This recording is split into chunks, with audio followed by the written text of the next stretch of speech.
به نام خدا. سلام، خسته نباشید. خدا قوت. آیدین امینی هستم. اومدیم امروز اینجا با هم زیست و کامل بفهمیم اصلا چی به چیه. قلقاشو بهتون بگم، از کجا باید شروع کنید، چیا باید براتون مهم باشه و کجا باید حتی تمومش کنید.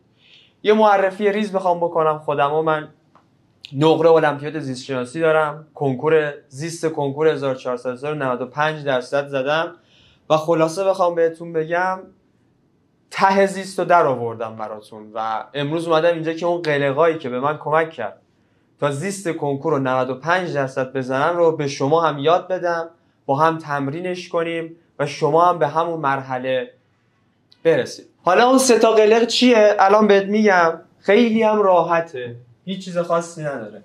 اولیش چیه؟ اینه که آقا تو واژه ها رو بفهمی. زیست شناسی پر واژه است. هر صفحه 3 تا حداقل واژه جدید داره برای تو. اولین چیزی که باید یاد بگیری اینه که اون واژه ها رو کامل بفهمی چیه، مفهومش چیه، به چی اشاره میکنه، چی رو میخواد بهت معرفی کنه. حالا این چیه اولیش؟ پس شد اولیش چی شد؟ واژه شناسی.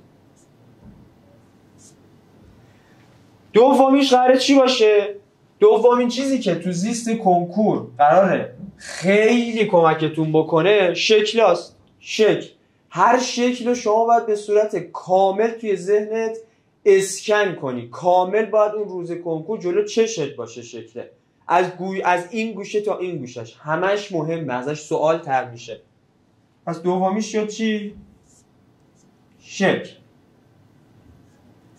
سومیش و آخرین نکته‌ای که شما قراره تو ذهنتون داشته باشید برای اون برنامه‌ای که زیستو باش جلو ببرید، تفاوت‌ها و شباهت‌ها و بعضی جاها حتی تقابل‌های تعریف‌ها، واژه‌ها و حتی شکلاست که این کمک میکنه بهتون تستایی که یه چیزی رو با یه چیز دیگه دارن میسنجن یا اصلا طرف 2 تا شکل یا 3 تا شکل رو انداخته رو هم یه سوالش کرده، اینجا با این قلقه میتونی درش بیاری کارو و همین 3 تا قلق به شما درصد بالای حداقل 85% کنکور رو میده و اون 2 تا تستی هم که نذاشتم براتون اونایی هم که ابهام داره و اونا رو خب یه کاری نمیشه کرد.